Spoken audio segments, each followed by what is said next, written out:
activate and deactivate road.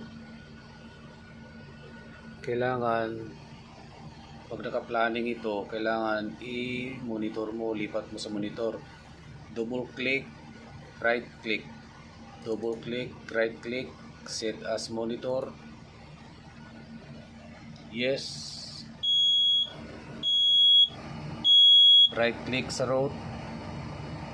One click, deactivate.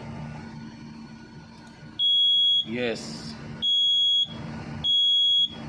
Yan, mag-iba na yung kulay. Ibig sabihin, hindi siya naka-activate.